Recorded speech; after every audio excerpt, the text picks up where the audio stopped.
Hollywood was built on dreams, glamorous, glowing, and larger than life. A single film could catapult you to immortality. A single headline could make you the talk of the nation.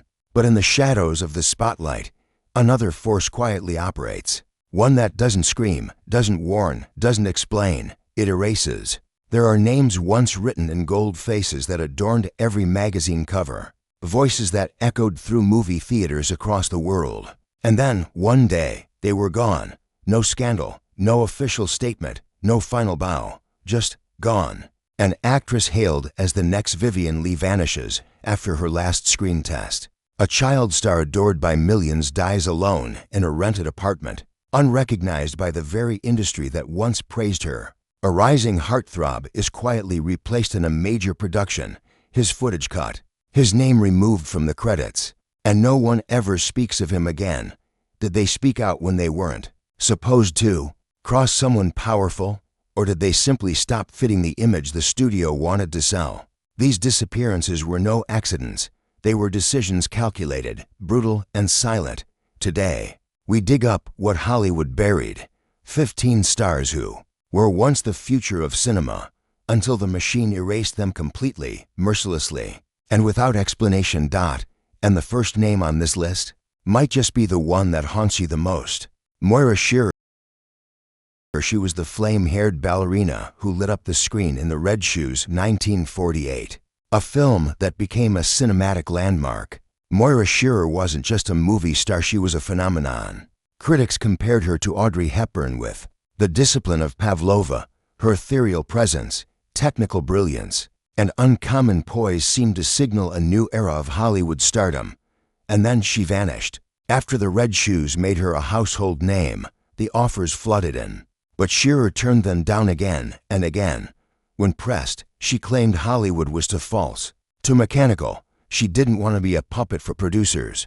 Her decision baffled the industry. Some believed it was pride, others whispered it was defiance. Privately, Moira confided to friends that the pressure to sexualize her image, to sell the ballerina as a fantasy rather than an artist, was unbearable. When she refused to pose for a suggestive Life magazine spread, a planned studio partnership evaporated overnight. By the mid-1950s, her name disappeared from casting lists. Her face no longer graced billboards, while she returned to the stage. In London, Hollywood, so quick to crown her, acted as if she'd never existed.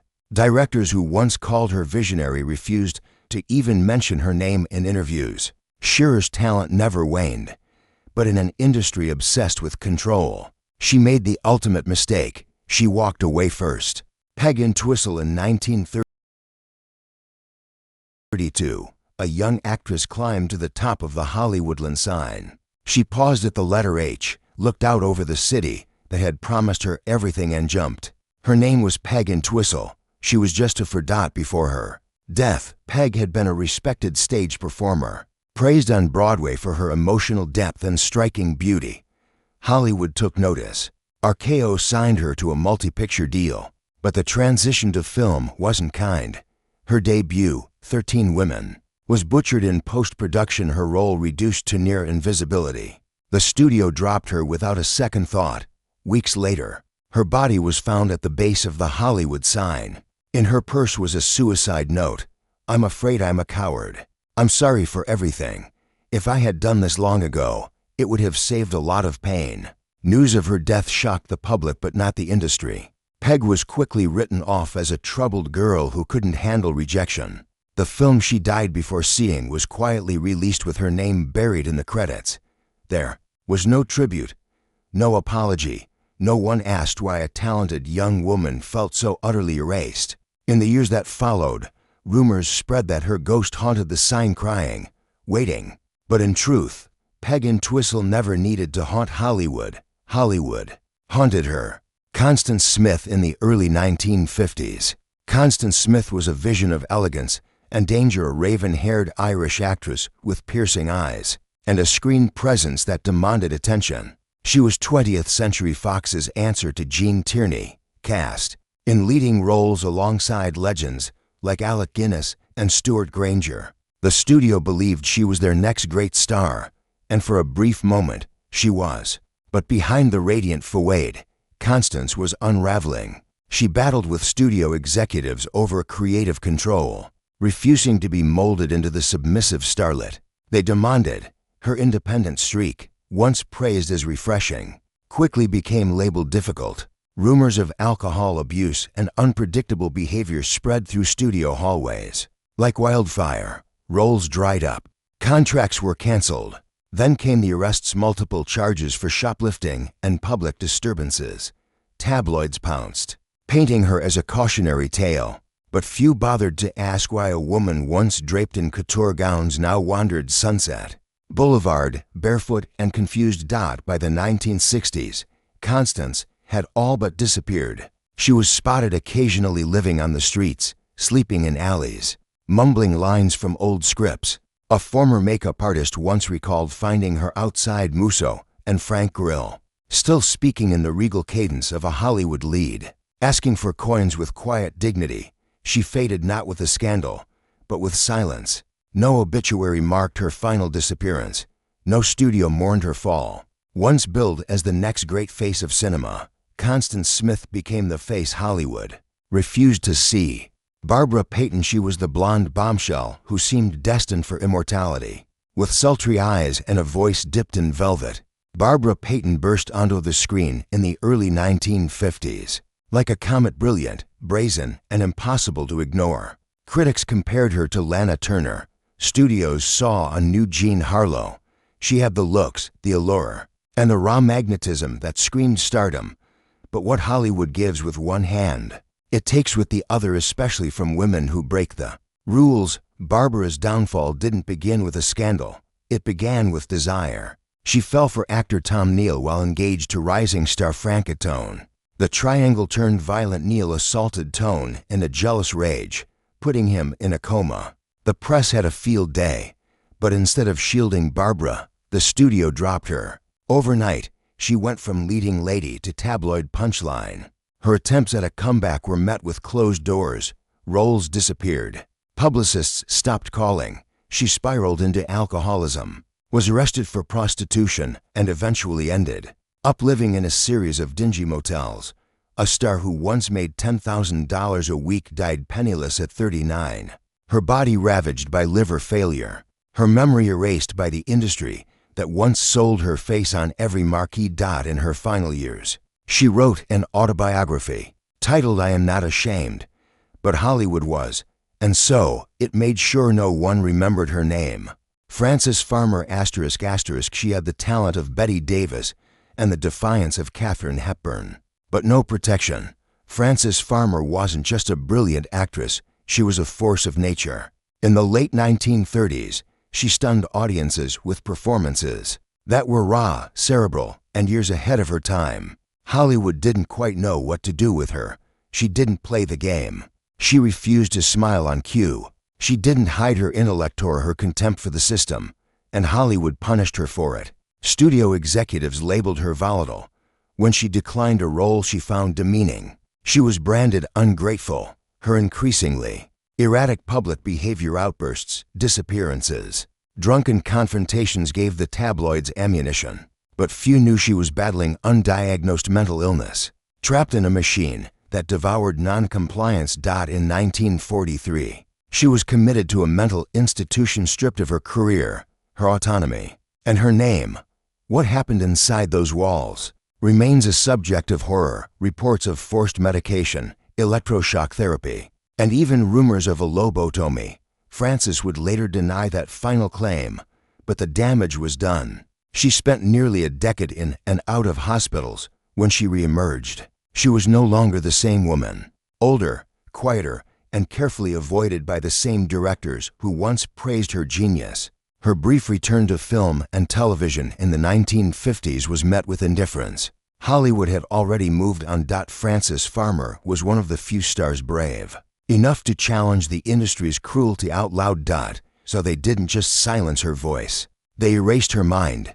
They weren't all the same. Some vanished quietly, others burned out in public. A few were taken violently, and some simply walked away. But what ties them together isn't just talent lost, it's the silence that followed. Veronica Lake ****. She was the blueprint for cool, With her trademark peekaboo hairstyle and smoldering stare, Veronica Lake became the face of 1940s femme fatales. Men adored her. Women copied her. In hits like Sullivan's Travels and This Gun for Hire, she played dangerous with a whisper, controlled, calculating, magnetic. But behind the camera, Veronica Lake was anything but controlled. She was sharp-tongued, fiercely independent, and loathed studio interference. Directors found her difficult. Co-stars accused her of being aloof, even cold. But what the studios called attitude may have been something deeper: bipolar disorder, untreated and misunderstood in an era with no patience for nuance. Her career began to unravel as quickly as it rose. A botched marriage to co-star Alan Ladd, disputes with Paramount, and rumors of alcoholism swirled. Offers slowed. Leading roles vanished. By the 1950s, she was broke, working as a barmaid in a hotel in Manhattan under a false name. Customers would squint at her, unsure if it was really her. Sometimes she'd deny it. Other times she'd smile faintly and say, "Yes, that used to be me." She tried to make a comeback, publishing a memoir and landing a few small parts. But the industry had already forgotten her. At just 50, she died of hepatitis and kidney failure, alone in Vermont. No Hollywood memorial, no retrospective, just a quiet funeral and a vanishing legacy. She was once the woman every camera wanted. But when the lights dimmed, Veronica Lake became a ghost. Even Hollywood refused to haunt Dorothy Stratten. She was only 20 when her life ended, and Hollywood never wanted to talk about it again. Dorothy Stratten wasn't just beautiful. She was luminous. Crowned Playboy's Playmate of the Year in 1980, she caught the eye of filmmakers, critics, and directors alike. Hugh Hefner called her a goddess. Acclaimed director Peter Bogdanovich saw her as his next muse. She was on the brink of crossing over from fantasy to serious actress, landing roles in films and preparing to lead a new generation of screen icons. But Dorothy had a secret shadow. Her husband, Paul Snider, a failed promoter with a controlling grip and a growing rage. As her star rose, she tried to break free. She planned to leave him, start a new life, pursue a real career. She never got the chance. On August 14, 1980, Paul Snider murdered Dorothy in a brutal act of violence before turning the gun on himself. The crime scene was so horrific that police reportedly wept. The press called it a crime of passion. Hollywood called it a tragedy. Then it called for silence. Her final film, They All Laughed, was quietly shelved. Directors who once praised her retreated from her legacy. Studios discouraged mentions of her name. It was as if Dorothy Stratten had become too inconvenient, too visceral, too real for an industry that preferred its women glossy and voiceless. She wasn't erased for what she did. She was erased for what was done to her. Because acknowledging Dorothy meant confronting the violence Hollywood helped glamorize and would rather pretend didn't exist. Jean Tierney ***, she was flawless. That's how they described her. Jean Tierney had a face that seemed carved for the silver screen, symmetrical, icy, tragic. In Laura 1944, she didn't just play the idealized woman, she became it. Hollywood adored her. Audiences were hypnotized. Directors called her a dream to shoot. And for a time, she lived that dream. But perfection is a prison, and no one knew that better than Jean. In 1943, at the height of her fame, she gave birth to a daughter, Daria, who was born deaf and severely disabled. The cause? A fan had broken quarantine for rubella just to meet Jean at a war bond event, infecting her during pregnancy. Tierney was devastated. Guilt consumed her. She tried to keep working. She smiled for photographers. But behind the camera, she unraveled. The grief metastasized into severe depression. She began to lose control, forgetting lines, walking off set, hiding for days. The studios didn't offer help. They offered fewer roles. By the 1950s, she was institutionalized, undergoing shock therapy that erased entire chapters of her memory. When she returned, she tried retail work under a fake name, just to survive. Eventually, she remarried and found some stability, but Hollywood never forgave her breakdown. They said she was too fragile for the industry, but it was the industry that broke her. Once the face of Hollywood's ideal woman, Jean Tierney was quietly filed away another porcelain statue, shattered and shelved. Because in Hollywood, disappearing isn't always about death. It can mean a phone that never rings again, a contract that gets lost, a name quietly removed from the credits, a memory scrubbed from the spotlight. Sometimes, the punishment isn't scandal, it's erasure. Anissa Jones, she was America's sweetheart before she even understood what that meant. As Buffy in the hit TV show Family Affair, Anissa Jones lit up living rooms across the country. With her big eyes, gentle voice, and effortless charm, she became the symbol of innocent childhood perfectly packaged for prime time. But innocence doesn't last long in Hollywood. When Family Affair ended, Anissa was just 13 and already discarded, typecast, overexposed, and emotionally isolated. She found herself trapped between two impossible roles, the child star everyone remembered, and the young woman no one wanted to hire. Offers dried up, auditions ended in rejection, and the press, once obsessed with her, moved on to newer, shinier faces, without the studio structure or public adoration. Anissa fell into the void. She dropped out of high school. Her parents fought bitterly over her remaining trust fund. Friends came and went. Drugs filled the silence. On August 28, 1976, at just 18 years old, she was found dead at a friend's house from a massive overdose. One of the largest toxicology results in California history at the time. Her death made headlines. For a day or two, a tragic footnote, a cautionary tale. There was no industry tribute, no legacy project. No one from the studio attended her funeral. The show that made her famous continued in reruns without ever mentioning that its brightest light had been extinguished far too soon. Anissa Jones wasn't just forgotten. She was proof that Hollywood knows how to raise a child only when it's on camera. Gail Russell, she had a face that stopped directors mid-sentence, soft, haunting, and almost too delicate for the brutal machinery of Hollywood.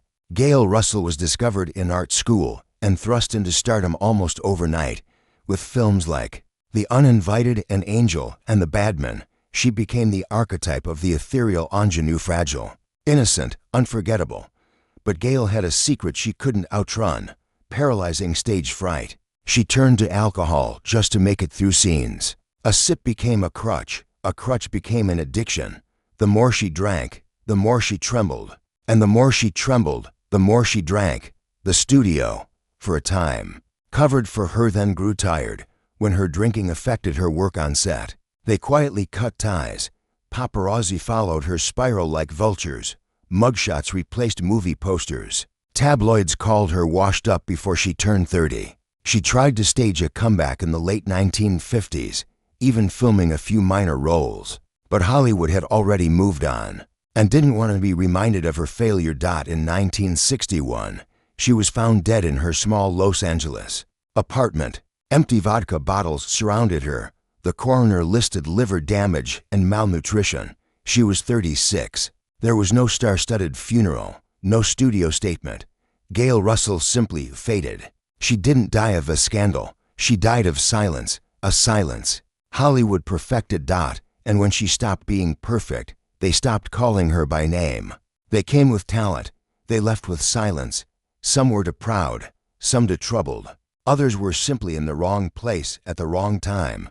But none of them deserved to be forgotten. They were erased not because they failed the system, but because they didn't fit it. Because they said no, aged out, broke down, or just couldn't pretend anymore. And the machine moved on without them. Hollywood celebrates success, but it buries the inconvenient. It holds funerals with red carpets and writes obituaries in neon. But the real casualties, the ones quietly deleted from history, are never mentioned in award show montages. They disappear not with a bang, but with paperwork. And that is how fame truly dies. You might not see their faces in museums or retrospectives, but their stories linger in abandoned film reels, in dusty magazine clippings, in the fragments of lives that were once destined for legend, that now you've seen them, now you know. So tell us, who else do you remember, whose silence still echoes? For you, leave a comment, because sometimes just saying their names is enough to pull them back into the light. And if you think this list was haunting, wait until you see part 2.